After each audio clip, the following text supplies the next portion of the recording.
Introducing the Sentinel.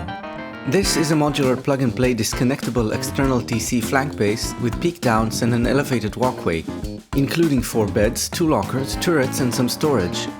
It can be plugged into most existing bases. It is easy to modify and can be attached to your base at different elevations. It can also be added to pre-existing external peak down levels with no problem whatsoever. It is not connected to the main base unless you want it to be as part of a true multi-TC design. I make use of 6 of these in an upcoming design I'm working on for a larger group. So why would you want to invest in these? First of all, beyond being fun to play with, when raiders approach the main base you can be behind and above them in about 2 seconds without having to respawn, with high ground, protection and nearly perfect vision all around. Of course, you can also spawn here and be in the fight almost instantly. Upon neutralizing a raider, you can drop down through the unidirectional ladder hatch, grab the kit and run back into the main or flank base. Secondly, how would you raid a peak down base? Smoke out the shooting floor, yes? Well, a lot harder to do here. With proper flank bases and walkways and good defenders, it would be an effort to even get close enough to the main shooting floor to smoke it. You can also include electrical systems to deter foundation jackhammering. Okay, so why the disconnectable TC? One of the purposes of external TCs is to exert a TC exclusion zone around your main base in which no other TCs may be built, preventing raiders from building their own TC after raiding it. This, in turn, means you can rebuild and continue playing. To rebuild the TC in the main base, the other TCs have to first be destroyed, or they can simply be disconnected. So why use disconnectable TCs when you can just destroy them yourself before rebuilding the main TC? First, it's not safe when you destroy your TCs. Anyone can build all around. Anyone can come and grief your group, even remove windows with a hammer if they ambush you and get in. Remember, this is after a raid. It's likely the area is not secure yet. Secondly, it allows for very efficiently placed utility buildings in your compound. These can be placed very tightly and efficiently on both sides of this line of foundations. This extends TC range quite a bit when connected, however, meaning that you will not be able to replace your other external TCs without being able to modify the TC exclusion zone, limiting it at this point. So for all of that we have the Sentinel!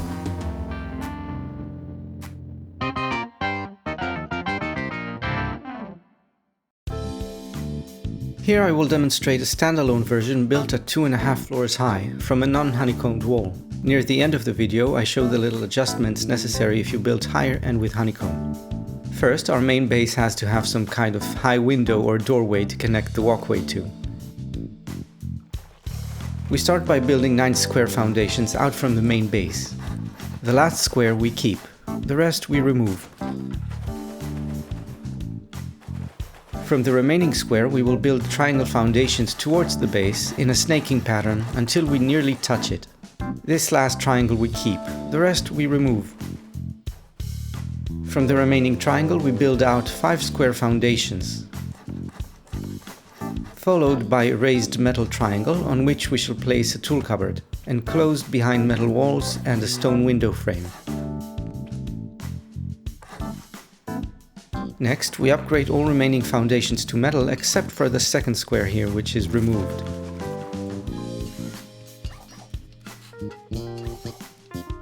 Now it's time to build a basic disconnectable TC flank base. Raised triangle foundations will go on both sides of the lowered square and a half wall on the side opposite the TC. Metal walls and ceilings around the metal foundations will form our central room.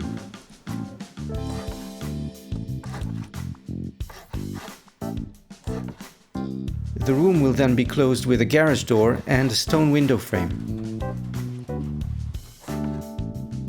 To make entrance easier and safer, we will add a low stone foundation with a window for some situational awareness and a stone frame for a garage door. To match ceiling height, we will add 2 half-high walls on top and close with the ceiling.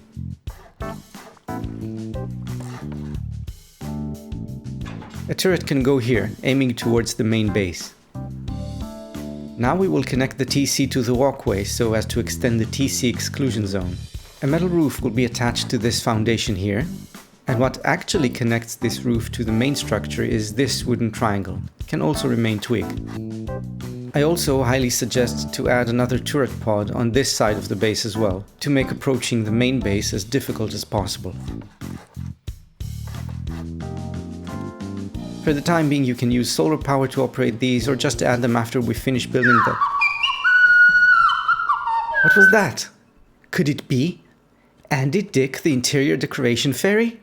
Could it really be? It is, it is! Ooh, you...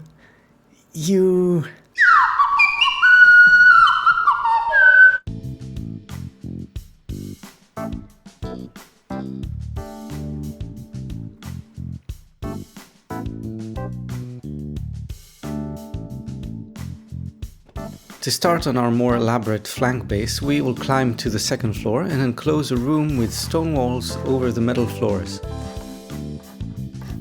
On one of the triangles we will set a ladder hatch as our entrance, adding a garage door behind it.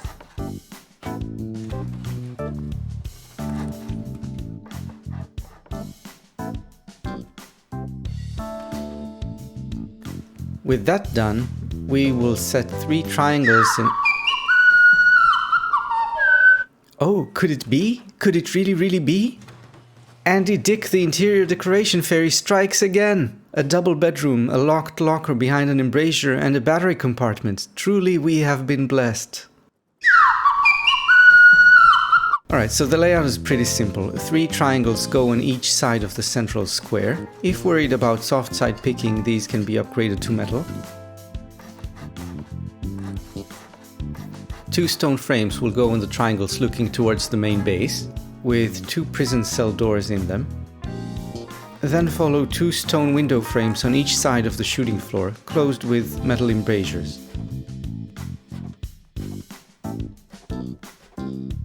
Another stone frame goes here for stability, and single door frames are to be built around these little gaps, always on the right side of every gap, with a metal door in each, always opening towards the right.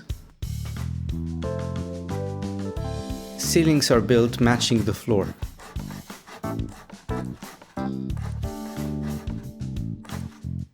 I would also highly recommend to honeycomb the TC compartment.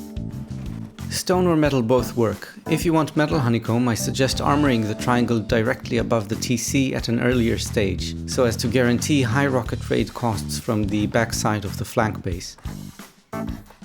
To power our turrets, we will add 1 or more levels of stone frames on the roof, upon which a platform for a windmill may be built. At this point I would connect the windmill to the battery and then surround the platform with barricades. Don't worry, this can be accessed later. We now have a fully functional 4-bed disconnectable TC flank base. Next comes the elevated walkway that will grant us incredible mobility in an online raid.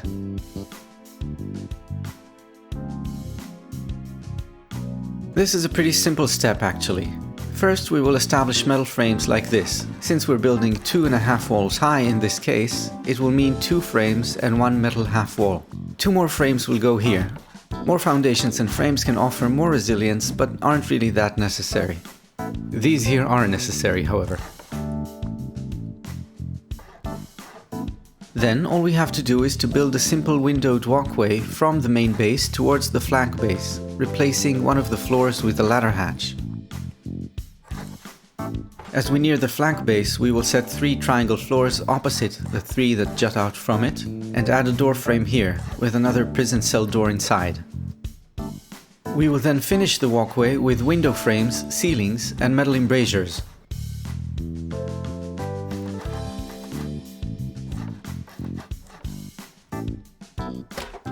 Oh, and this is how you access the windmill.